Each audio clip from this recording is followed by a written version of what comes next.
So what is holiness? We hear this word thrown around in today's society, but really what is it? What does it actually mean to be holy? What does God say is holiness? We need to be going back, and as I always say in all the videos, is we always want to look back and see what God says as our standard that we're going to judge everything from. Whatever he says is going to trump everything else. So anything that someone says differently than what he says, we have to throw away. So let's look and see what he says about holiness.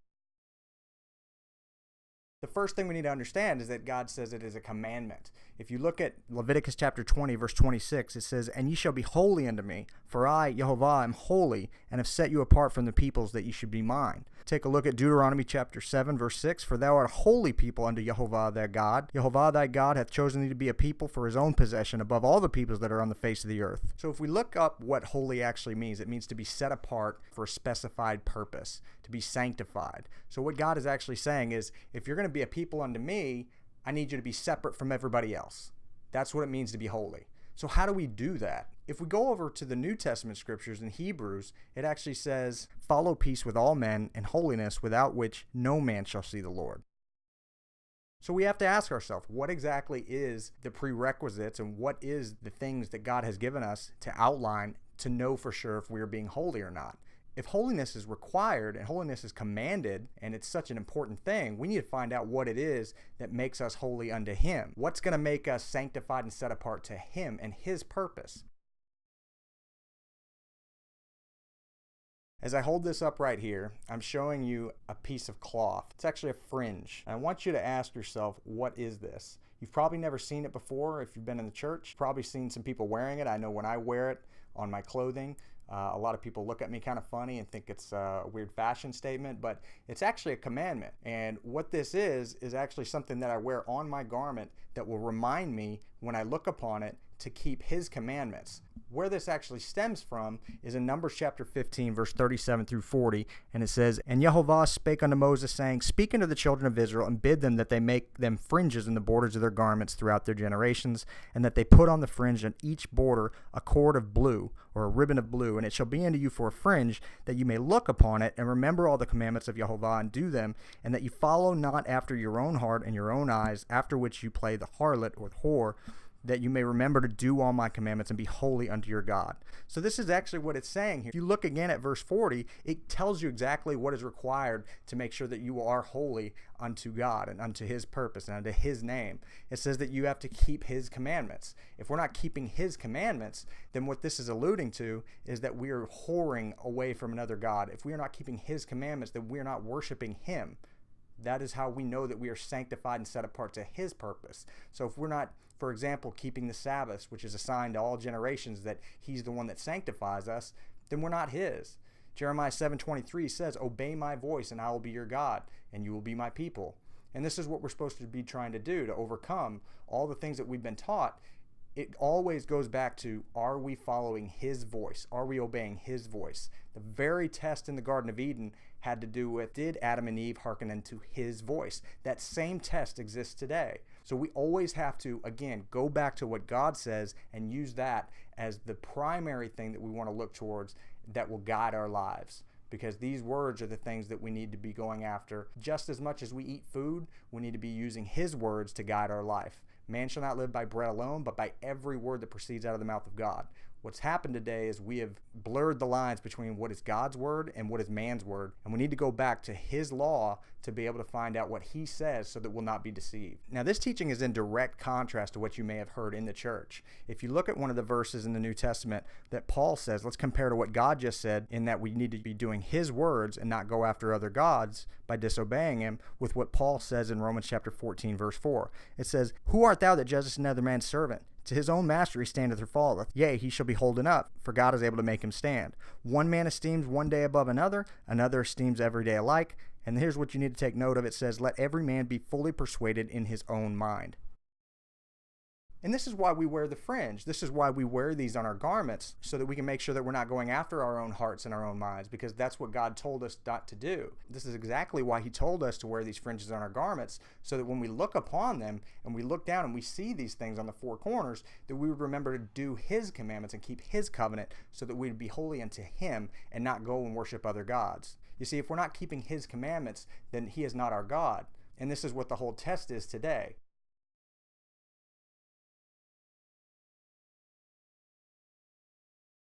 Remember the virtuous woman. If you remember back, if you're in the church, you remember the parable that was given in Luke chapter 8, where the woman fought through the crowd, and all she wanted to do, she had a disease, and all she wanted to do was touch the border of his garment. And what was she trying to do? This is actually a parabolic phrase, a parabolic story that is teaching a deeper meaning. When she touched the border of that garment, what she was actually doing was she was touching these very these very fringes that we were commanded to wear. So symbolically, what is this meaning? This is a virtuous woman who desires to keep the commandments. This is a woman who desires and fears YehoVah, the God of Israel.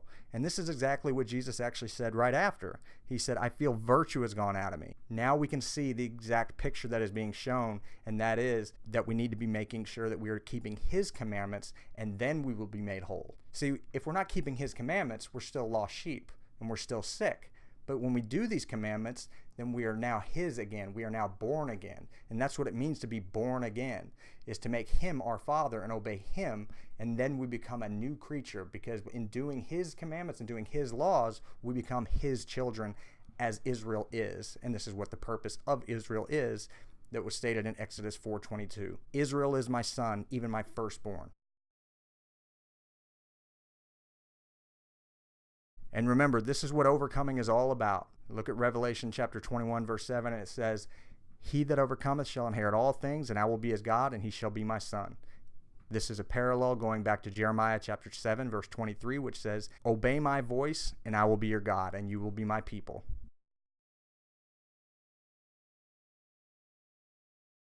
In closing, so what do we do to be holy?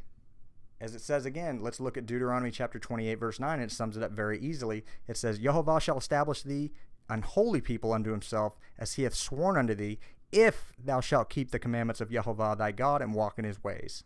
Now you have to keep in mind that my audience to this channel is mainly to the lost sheep of the church that are still in it and maybe coming out. If this is before the time, this is a warning. If this is after the time, then just seek him, seek his face. Remember that a true prophet will uphold these words that I'm telling you. I am not speaking my own words, I am speaking his words. A true prophet will uphold those words. And this is exactly what Jesus was saying himself in John chapter 8, verse 47, and he responded with, He that is of God hears God's words. Ye therefore hear them not, because ye are not of God. If we are of God, if we are of the Father, then we will listen to our Father's words. We will not listen to strangers. A stranger you won't follow, because you know the words that God has given you. If God has given you a command and says do this and don't do that, then anybody that comes thereafter and says something different, you will look at him as if he is a stranger, because you know the Father. And this is the purpose of what a prophet is supposed to do. He is simply just supposed to uphold that which God has already said before. And if any prophet comes to you and tells you something differently than that, then they're false. This is what we have to be aware of, and this is why I've always given you Deuteronomy chapter 13 to always test to see if anybody is true or false as a prophet. Jeremiah chapter 23, verse 28 says, The prophet that has a dream, let him tell a dream, and he that hath my word, let him speak my word faithfully. For what is the chaff to the wheat, saith YehoVah? And these words that I'm speaking to you, God alludes these words to fire. This is what he says in Jeremiah chapter 5, verse 14. It says, Wherefore thus saith YehoVah, God of hosts, because you speak this word, behold, I will make my words in thy mouth fire, and this people wood, and it shall devour them. And Jeremiah 23:29 says, Is not my word like as fire, saith YehoVah, and like a hammer that breaks the rock in pieces? Isaiah chapter 5, verse 24 says, Therefore, as the fire devoureth the stubble, and the flame consumeth the chaff, so their root shall be as rottenness, and their blossom shall go up as dust, because they have cast away the law of YehoVah of hosts, and despised the word of the Holy One of Israel. And this is actually the allusion that is actually given in Revelation chapter 11. When the prophets are actually responding to their enemies, they're responding with words of fire in their mouth. And what are those words of fire? It is the words of God. Revelation chapter 11, verse 3 says, And I will give power unto my 2 witnesses, and they shall prophesy 1,260 days, clothed in sackcloth. These are the 2 olive trees and the 2 candlesticks standing before the God of the earth. And if any man will hurt them, fire proceeds out of their mouth and devours their enemies. If any man will hurt them, he must in this manner be killed. If you want to know who the witnesses are, you have to ask the question, what are they witnesses of?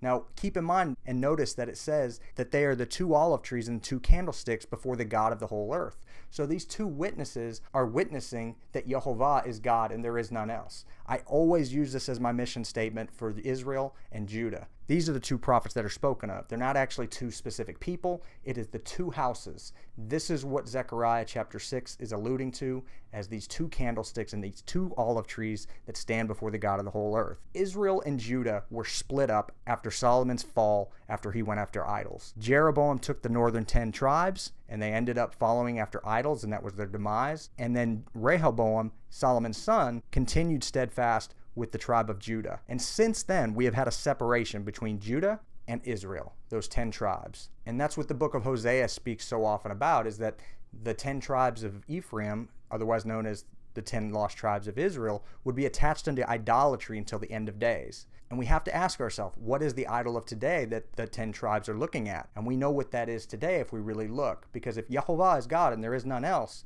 then whoever else we are worshiping is not God. Jeremiah chapter 5 verse 11 says, "For the house of Israel and the house of Judah," these are the 2 houses, the 2 prophets that are witnesses of his, "have dealt very treacherously against me, saith YehoVah. They have belied YehoVah and said, It is not he, neither shall evil come upon us, neither shall we see sword nor famine. And the prophets shall become wind, and the word is not in them. Thus shall it be done unto them. Wherefore thus saith YehoVah of hosts, because ye speak this word, behold, I will make my words in thy mouth fire, and this people wood, and it shall devour them." Isaiah chapter 43, verse 10 and 11, "Ye are my witnesses, saith YehoVah, and my servant whom I have chosen, that ye may know and believe me and understand that I am he, and before me there was no God formed, neither shall there be after me. I, even I, am YehoVah, and besides me there is no Savior." I need to make that a point. We need to understand what his name is. If we do not know his name, it's very easy to be deceived. In today's day and age, many of the Bibles today that we see have taken out the name of God. Every time you see Lord in all capitals, they have taken and removed the name of YehoVah from the actual texts. And this is why I choose this version of the Bible, because it is putting his name back into the scriptures as it is intended to be. Look at Isaiah chapter 42, verse 8, and it says, "I am YehoVah, that is my name, and my glory I will not give to another, neither my praise to graven images." So we need to be looking and understanding that YehoVah, that is his name that he wants to be remembered by for all generations. When Moses was taking the people out and he was given the task of going out and leading the people out of Egypt back to the promised land, he asked the question in Exodus chapter 3, verse 15. He said, "Who shall I say sent me?" And he responded, "YehoVah, the God of Abraham, the God of Isaac, the God of Jacob. This is my name, this is my remembrance to all generations." So right there, he is telling Moses, I want you to know this name, and I want you to tell the people that this is the name that you're coming in the name of, because this is how I want to be remembered for all generations. And this is the illusion, and this is exactly what Isaiah chapter 42, verse 8 is saying. When YehoVah is speaking, he says, "I am YehoVah, that is my name. My glory I will not give to another name." So if we are worshiping another God by another name, we are not worshiping who I am witnessing that is God of all the earth, and that is YehoVah. We are his witnesses and the servant he has chosen to be a witness that he is God and there is none else beside him. So when people come up against and try to harm us and try to speak against what we're saying, fire proceeds out of our mouths. And what is that fire? It is simply his words. That's all. "Touch not mine anointed, do my prophets no harm." All of Israel, all of Judah are his anointed ones for the purpose of letting all the world know that he is God and there is none else beside him. If you're watching this video before the time, then there is still time. If you're watching this video after the time has come, then it's just simply that we just need to make sure that we're seeking his face. "Seek me and live," YehoVah says in Amos chapter 5. Seek me and live. Seek righteousness. Seek his face. In Joel chapter 2, verse 32, it says, "For whosoever shall call upon the name of YehoVah shall be delivered. For in Mount Zion shall be deliverance, and the remnant whom he shall call." So it's all about knowing his name. Isaiah chapter 55, verse 6 says, "Seek ye YehoVah while he may be found. Call ye upon him while he is near. Let the wicked forsake his way, and the unrighteous man his thoughts, and let him return unto YehoVah, and he will have mercy upon him, and to our God, and he will abundantly pardon." Our God is merciful. He doesn't need his sacrifices. He doesn't need the sacrifice. Just turn to him, and he will abundantly pardon whatever sins that we have. He remembers that we are flesh. Jeremiah chapter 17, verse 5 says, "Thus saith YehoVah, cursed be the man that trusts in man and makes flesh his arm, and whose heart departs from YehoVah." Trust in him only. God is not a man. Hosea chapter 11 verse 9, he says it very plainly. I am God and not man. He would not come and send himself as a man when he makes it very clear that he is not a man. Cease ye from man, Isaiah chapter 2 verse says. Cease ye from man whose breath is in his nostrils, for what is he to be esteemed of?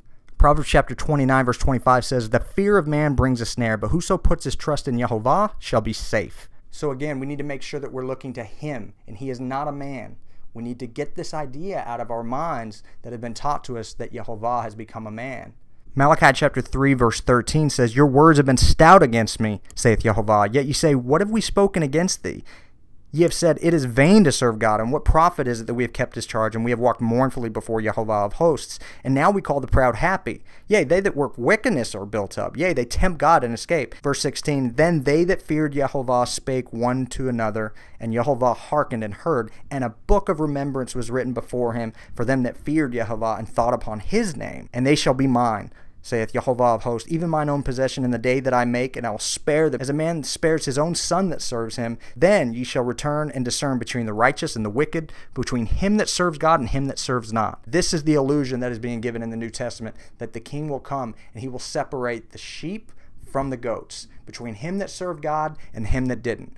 All those that were being persecuted for keeping the covenant and being hated without a cause. This is what this day is about. We are trying to warn. If you are seeing this video before the time, I'm simply just trying to warn you as a friend to another friend. I grew up in the church. I know what kind of things that we have to overcome. You have to understand that it's easier to fool someone than it is to convince someone that he has been fooled. Don't wait until the time comes and then say, give us of your oil. Our lamps have gone out. Because at that point, it's too late, and you'll have to go through a time of trial and tribulation. But remember, if you're seeing this video after the time, remember what God's promise is to his people. When he sends a sword, when he sends people against to avenge the covenant, when we are living in the land of the enemy, you have to remember what his promise is in Leviticus chapter 26, verse 44 and 45. And he states that if they will confess their iniquity and acknowledge their sin, I will remember the covenant. He will never forget this covenant, and he will put all those curses that are on you on your enemies. So remember this. If you're seeing this after the time has come, simply turn to the God of Israel, acknowledge your sin, that we have been idolatrous, and just remember that he is faithful to his covenant, and he will never forget it. Judges chapter 2 verse 1 says, he sent an angel unto the people, and he says, I will never break my covenant with you. So it's just simply confession and repentance from our ways and return back to his covenant. That's all that he requires from us. And this is what he alluded to in Jeremiah chapter 3. He said, simply just acknowledge your iniquity and I will heal you. If my people who are called by my name shall humble themselves and seek my face and turn from their wicked ways, I will hear from heaven and will forgive their sin. Remember, we are called by his name. If you look in Revelation, if you look at Revelation chapter 14, look at whose name was in their foreheads. It was their Father's name. We have to go back and understand and take hold of that name again like we used to back in ancient days. Discover who you are.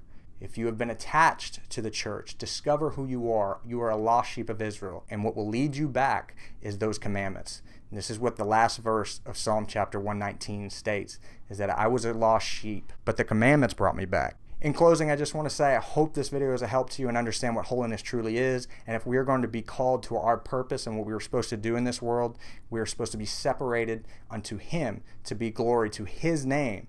And that is only done by keeping his commandments. He that overcometh shall inherit all things, and I will be his God, he shall be my son. All it takes is following his voice and doing his commandments. Thank you again, and I'll see you on another video. Let there be light.